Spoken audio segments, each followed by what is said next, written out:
Bavaria, 1922. 6 people on a remote farm, murdered in their own barn. The killer stayed for days afterward, living in their house. He was never found. Hinterkaifeck, a small, isolated farmstead deep in rural Bavaria, Germany, about 70 kilometers north of Munich. In the spring of 1922, the farm was home to Andreas Gruber, 63, his wife Cecilia, 72, their widowed daughter Victoria, 35, and Victoria's 2 young children, 7-year-old Cecilia and 2-year-old Joseph. The nearest neighbors lived far away, and the family kept mostly to themselves, tending their land in near total isolation. It should have been the picture of quiet rural life. But in the weeks before that spring, something had already started to feel wrong. About a week before the murders, Andreas noticed something strange in the snow outside, footprints leading from the forest directly toward the farmhouse. But no footprints leading back. He never reported it to police, dismissing it as nothing serious. Around the same time, house keys started disappearing without explanation. At night, the family heard footsteps in the attic, though searches turned up nothing. A newspaper from Munich, one nobody in the household had ever subscribed to, mysteriously appeared in their home. The unease grew so intense that their maid quit outright, convinced the farmhouse was haunted. On March 31, 1922, a new maid named Maria Baumgartner arrived at Hinterkaifeck for her very first day of work. It would also be her last. That night, someone lured the 4 adult and older members of the household out to the barn, one by one, and killed each of them with a mattock, a heavy farming pickaxe. The killer then returned to the main house, where 2-year-old Joseph and the newly arrived maid Maria were murdered as well.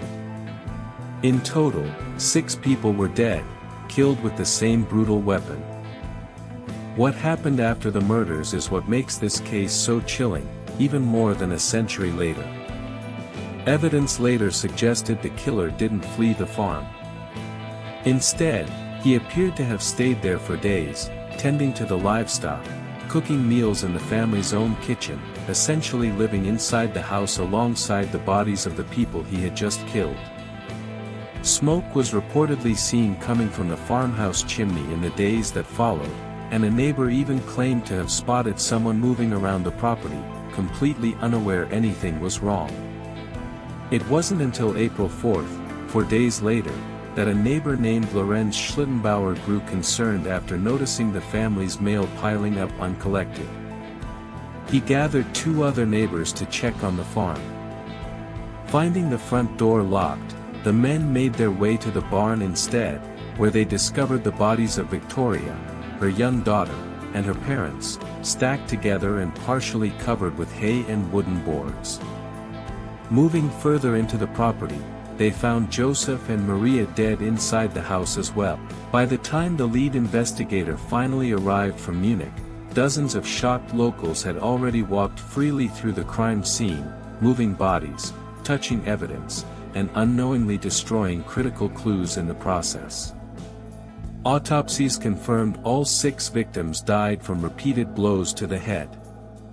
And a calendar found hanging on the farmhouse wall was disturbingly marked all the way through April 1, 1 full day after the murders had actually taken place, further supporting the theory that some investigators eventually recovered the murder weapon itself, hidden away in the loft of the barn. A local farmhand identified it as a mattock that Andreas Gruber had actually made himself, normally kept with other tools in a nearby shed. But despite recovering the weapon, and despite dozens of interviews with locals and family associates, investigators in 1922 simply didn't have the forensic tools necessary to definitively identify a suspect. Theories about the killer's identity have circulated for over a century. Some believed it was someone close to the family, possibly even a rejected suitor of Victoria's, driven by jealousy or resentment. Others believed it was a stranger passing through, perhaps drawn in by the family's isolation and modest farm income.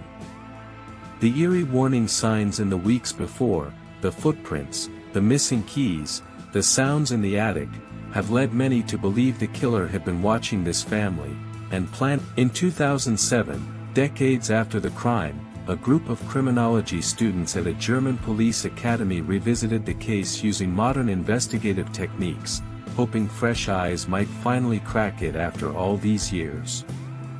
They ultimately did develop a working theory pointing to a specific prime suspect.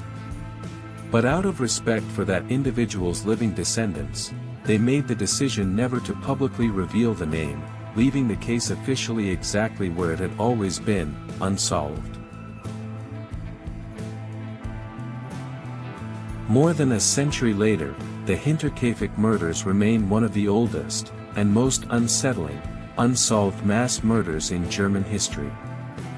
6 people, including 2 young children, killed with their own farm tool, by someone who apparently felt no urgency to run, no fear of being caught, and no hesitation about living among the dead for days afterward. To this day, nobody